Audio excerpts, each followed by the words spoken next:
20वां अध्याय ब्रह्मा जी की रची हुई अनेक प्रकार की सृष्टि का वर्णन। शौनक जी कहते हैं, सूत जी, पृथ्वी रूप आधार पाकर स्वयंभू मनु ने आगे होने वाली संतति को उत्पन्न करने के लिए किन किन उपायों का अवलंबन किया। विदुर जी बड़े ही भगवत भक्त और भगवान श्री कृष्ण के अनन्य सुहृदय थे, इसलिए उन्होंने अपने बड़े भाई धृतराष्ट्र को उनके पुत्र दुर्योधन के सहित भगवान श्री कृष्ण का अनादर करने के कारण अपराधी समझकर त्याग दिया। वे महर्षि द्वैपायन के पुत्र थे और महिमा में उनसे किसी प्रकार कम नहीं थे तथा सब प्रकार भगवान श्री कृष्ण के आश्रित और कृष्ण भक्तों के अनुगामी थे। तीर्थ सेवन से उनका अंतःकरण और भी शुद्ध हो गया था। उन्होंने कुशावर्त क्षेत्र हरिद्वार में बैठे हुए तत्व ज्ञानियों में श्रेष्ठ मैत्रेय जी के पास जाकर और क्या पूछा? सूत जी, उन दोनों में वार्तालाप होने पर श्री हरि के चरणों से संबंध रखने वाली बड़ी पवित्र कथाएं हुई होंगी, जो उन्हीं चरणों से निकलते हुए गंगाजल के समान संपूर्ण पापों का नाश करने वाली होंगी। सूत जी, आपका मंगल हो। आप हमें भगवान की ये पवित्र कथाएं सुनाइए। प्रभु के उदार चरित्र तो कीर्तन करने योग्य होते हैं। भला ऐसा कौन रसिक होगा जो श्री हरि के लीलामृत का पान करते करते तृप्त हो जाए? नैमिषारण्यवासी मुनियों के इस प्रकार पूछने पर उग्र श्रवा सूत जी ने भगवान में चित्त लगाकर उनसे कहा, सुनिए। सूत जी ने कहा, मुनिगण, अपनी माया से वराह रूप धारण करने वाले श्री हरि की रसातल से पृथ्वी को निकालने और खेल में ही तिरस्कार पूर्वक हिरण्याक्ष को मार डालने की लीला सुनकर विदुर जी को बड़ा आनंद हुआ और उन्होंने मुनिवर मैत्रेय जी से कहा। विदुर जी ने कहा, ब्राह्मण, आप परोक्ष विषय को भी जानने वाले हैं, अतः यह बतलाइए कि प्रजापतियों के पति श्री ब्रह्मा जी ने मरीच आदि प्रजापतियों को उत्पन्न करके फिर सृष्टि को बढ़ाने के लिए क्या किया? मरीच आदि मुनीश्वरों और स्वयंभू मनु ने ब्रह्मा जी की आज्ञा से किस प्रकार प्रजा की वृद्धि की? क्या उन्होंने इस जगत को पत्नियों के सहयोग से उत्पन्न किया या अपने अपने कार्य में स्वतंत्र रहकर अथवा सबने एक साथ मिलकर इस जगत की रचना की?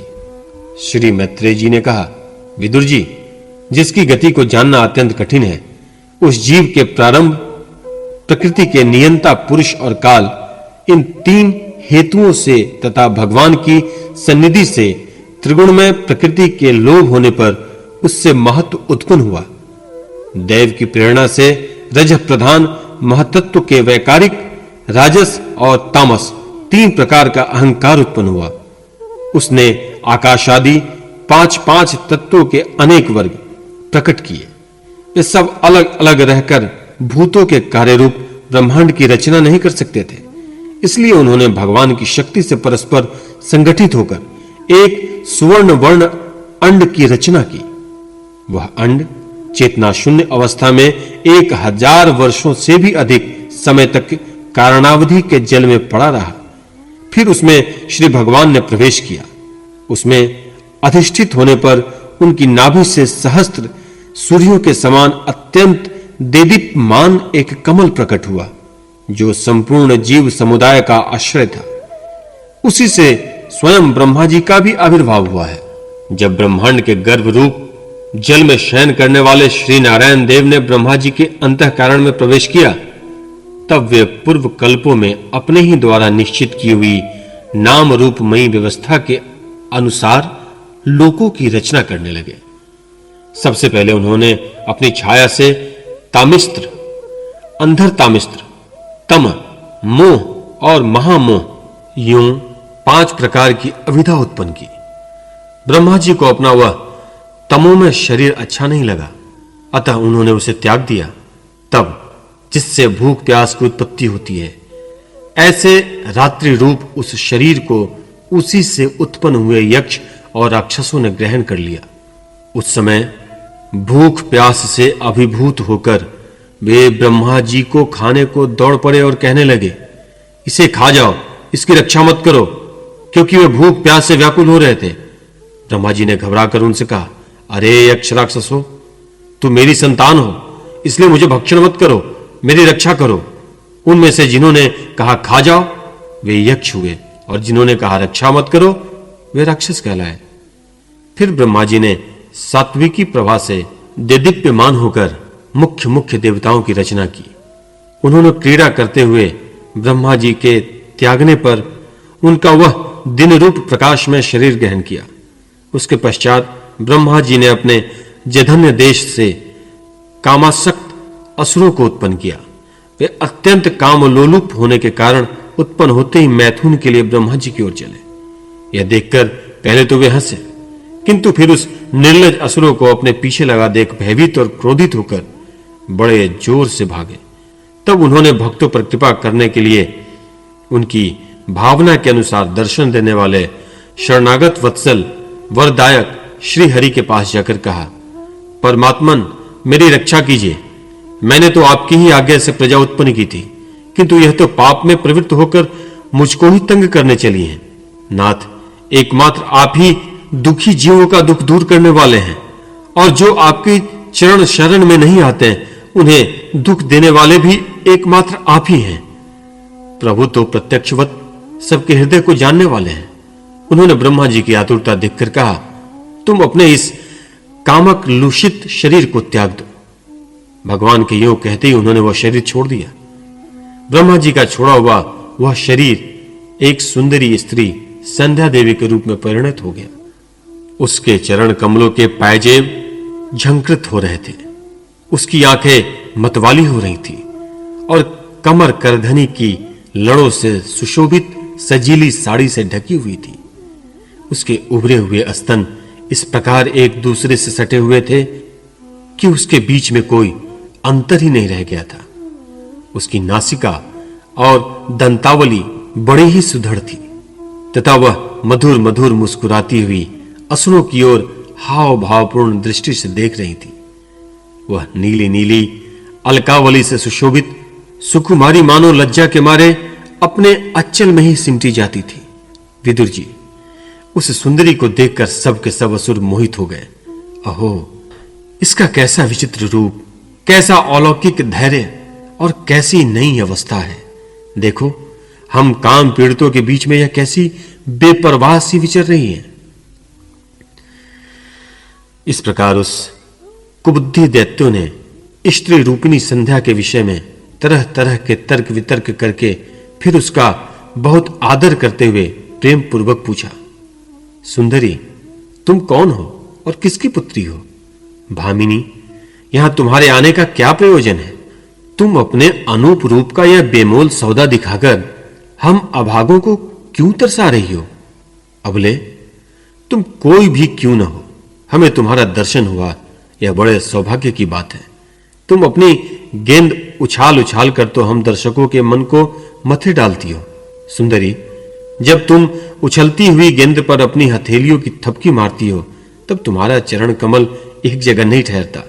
तुम्हारा कटि प्रदेश स्थूल स्तनों के भार से थक सा जाता है और तुम्हारी निर्मल दृष्टि से भी थकावट झलकने लगती है।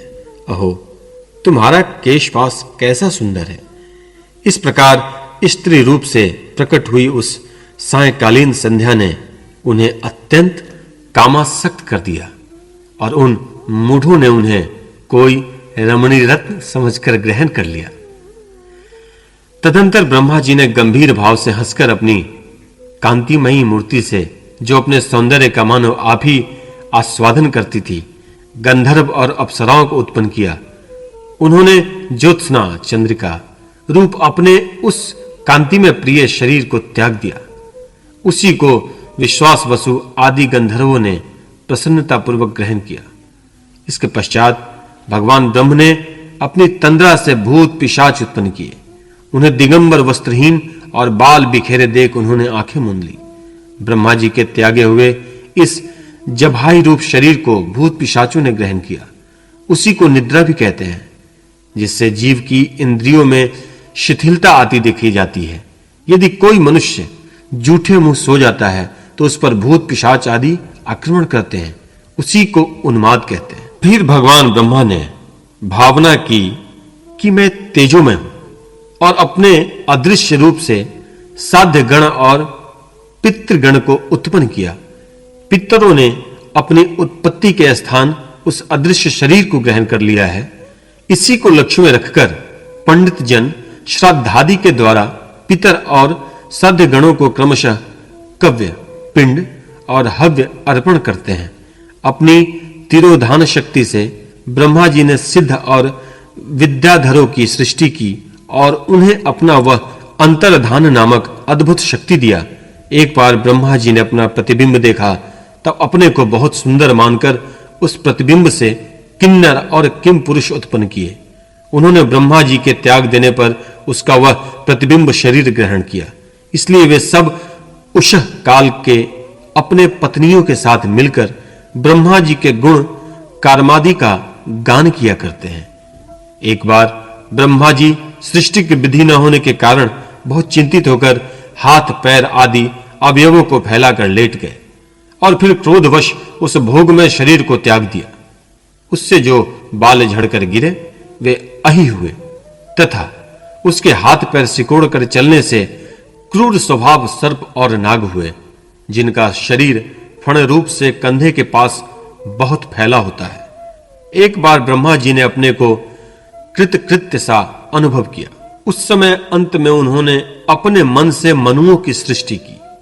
ये सब प्रजा की वृद्धि करने वाले हैं। मनस्वी ब्रह्मा जी ने उनके लिए अपना पुरुषाकार शरीर त्याग दिया। मनुओं को देखकर उनसे पहले उत्पन्न हुए देवता गंधर्वादी ब्रह्मा जी की स्तुति करने लगे। वे बोले, विश्वकर्ता ब्रह्मा जी, आपकी यह मनुओं की सृष्टि बड़ी ही सुंदर है। इसमें अग्निहोत्र आदि सभी कर्म प्रतिष्ठित हैं। इसकी सहायता से हम भी अपना अन्न हविर्भाग ग्रहण कर सकेंगे। फिर आदि ऋषि ब्रह्मा जी ने इंद्रिय संयम पूर्वक तप, विद्या, योग और समाधि से संपन्न हो अपनी प्रिय संतान ऋषिगण की रचना की और उनमें से प्रत्येक को अपने समाधि योग, ऐश्वर्य, तप, विद्या और वैराग्य में शरीर का अंश दिया।